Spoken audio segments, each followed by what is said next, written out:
Well, good day.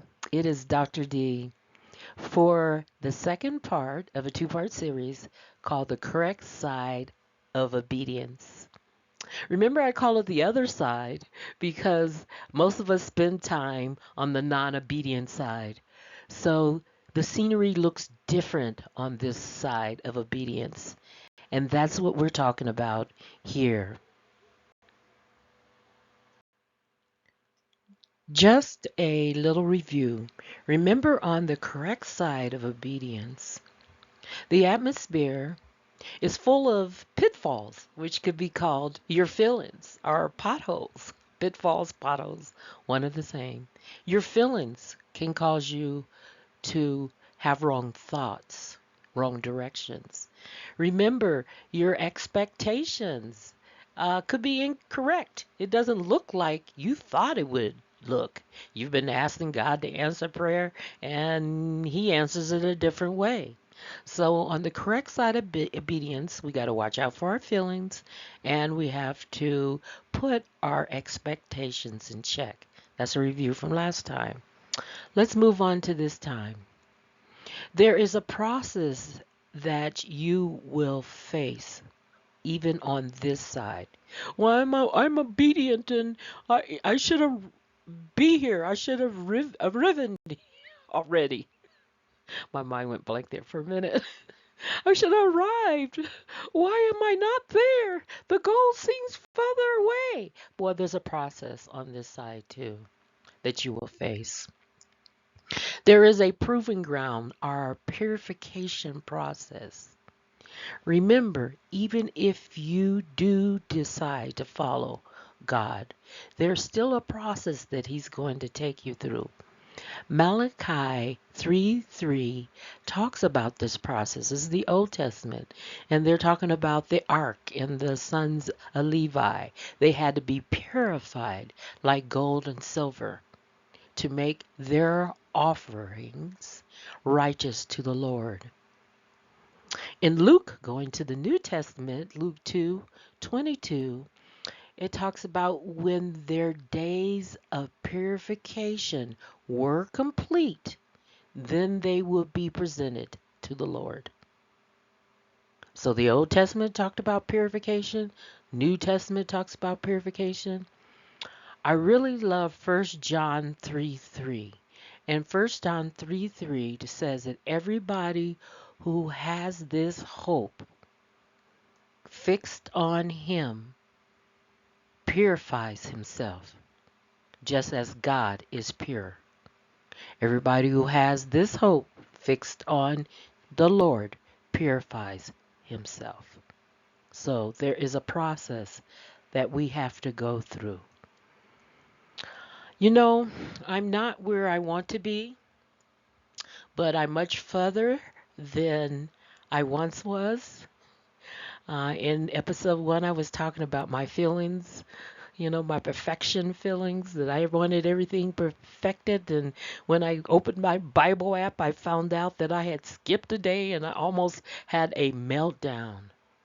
But the Holy Spirit reminded me that all the years I was in college, and guys, I have a PhD, that's 8 years, I didn't open the Bible and I didn't feel a thing.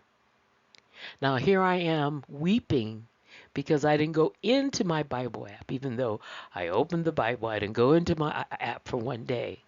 So the saddest day that you can experience is to meet the person that you could have been. Wow. The saddest day that you can experience is to meet the person you could have been. Just think what God has in store for you if you only choose the path of purification in Christ. Matter of fact, Ephesians 3:20, one of my favorite verses, immeasurably more. It says basically God, He can accomplish more than you can ever think or imagine. Because remember, His ways are not your ways. He can accomplish infinitely more than you could even ask. You don't even know how to form your mouth to ask. That's Ephesians 3:20. So the purification process will take place on this side of obedience. Since this is a process that we must endure, we must learn to trust the process. What comes out of a lemon if you squeeze it? And you're like, well, Dr. D, that's kind of crazy. Lemon juice. No, it depends on what's in the lemon. It could be a worm or a half of a worm, the other half is in your coffee cup or your teacup, or it could be other foreign debris. So God knows that we're going to be squeezed by the world. He wants pure thoughts to come out of us once we are squeezed. You know, oyster under pressure is actually a piece of dirt under pressure that makes a pearl. But the pearl's not made unless there's pressure. You want to thank God that the purification process is gradual. Just think how you would feel if God told you everything He wanted to change in you all at once. I know I most likely would have a nervous breakdown being in a closet sucking my thumb because I would feel I was so unworthy. You don't give a baby steak. You start with something soft. Remember, we're like children in front of our God. Bible verse Corinthians 7:1 says, therefore, since we have these promises, and people are like, what promises? Well, that's your mission. You got to figure out what God's promises are and also tell them back to God. Therefore, since we have these promises, dear friends, let us purify ourselves for everything that contaminates body and spirit, perfecting holiness out of the reverence for God. That's Corinthians 7:1 NIV version. So we must purify ourselves. It is a process. Trust it. On the correct side of obedience, your eyes can deceive you. What does it mean by eye deceiving concepts? When your eyes deceive you, it creates the illusion of seeing reality. I want to say that again. When your eyes deceive you, you think you're actually seeing what really is. Things will never be correct or right. You know, Satan deals in nevers. He tells you you'll never do this. You'll never have that. You'll never be that. You'll never. You must ask yourself, can you trust your eyes? Have you ever been to a magic show? If you ever been to a magic show, especially one in Vegas, they're kind of neat. You can't trust your eyes. The performer plays tricks on your eyes. There are so many Bible stories that demonstrate this. I'm just going to cover three of my favorite stories. The first one is seeing the Red Sea, Exodus 14:21. Even though the Israelites had obeyed God, so they're on the correct side of obedience, and they left Egypt, the Israelites were looking or seeing the Red Sea. With the Egyptians closing in, it appeared they had nowhere to go. They were trapped, but God made a way out of the Red Sea. He made a freeway out of a waterway. I remember when I was younger, the Ten Commandments would come on once a year, I think around Easter time.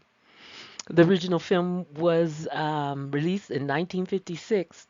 Charleston Heston was my first crush.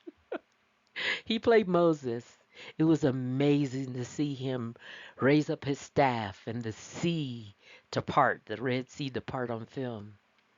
The old saying is a picture is worth 1,000 words, but being there rules supreme. I added that part. You heard people say, "Oh, picture's worth 1,000 words," but the other half is being there rules supreme. For example, I'm sure some of you, most of you, have seen the Rose Parade. I used to live in California, and we would actually go and see the floats. I taught at a university that we had a float, Cal Poly Pomona, so we would work on the floats. Let me tell you, the cameras, I don't care what digital broadcasting you're using, 4K, 10K, whatever, it doesn't do it justice. So seeing is actually supreme. Can you imagine the Israelites as they walked on the highway that God made out of the Red Sea? Seeing can be deceiving. Seeing the bucket. This story comes from John 4 5 through 30. The woman at the well. The woman at the well. She was an outcast of society, just drawing water for the day's supply in the middle of the day. That's how you can tell she was an outcast, because in the desert, no one does anything in the middle of the day unless they do not want to be seen. Then she meets Jesus, and instead of having water for that day, she has living waters for life. Can you imagine her, laying in the bed watching the clock and saying, "Okay, it's time for me to go draw all the water. I've been a wayward woman. I've had so many husbands, perhaps a prostitute." She was not a woman of high society or honorable circumstances. This woman actually went back to her people, and she became a leader in that society. She couldn't imagine that more than she could ask or imagine that morning as she laid in bed and waited till the hot of the day to go and draw that water. She became the number one missionary in her society, which was some area for her culture. And there's, gosh, oh my, 25 verses about her in the Bible. The longest conversation ever recorded between Jesus and a woman he shouldn't have been talking to. That's amazing. Looks can be deceiving. Last but not least is the size. And I'm going to go to Judges 6. This is the story of Gideon. And Gideon came from the smallest clan in the 12 tribes of Israel. And according to Gideon, I don't know what this meant. He said, "I'm the least in my father's house." I don't know what that meant. I don't know if he was just whining, a pity party, party for one, nobody else invited. But he was saying he was the smallest tribe, the least in his father's house. However, he won a decisive victory over the Midianite army, despite of the vast numerical disadvantage. He had a small army of only 300 people against a Mennonite army of thousands of men. So his eyes deceived him.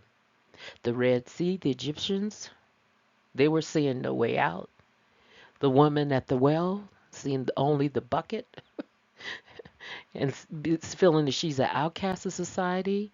And Gideon, looking at his size of his clan, and the position in his father's house. So your eyes can deceive you on the correct side of obedience. Remember, in reviewing, even on the correct side of obedience, your feelings can trip you up. Your expectations could be totally off base, wrong. There is a process of purification that you even must face on this side of doing what's right. And your eyes can be your enemy. They can definitely deceive you. For this is the hope we are saved. Now, hope that is seen is not hope. For who hopes for what he sees? That's Romans 8:24, the ESV version.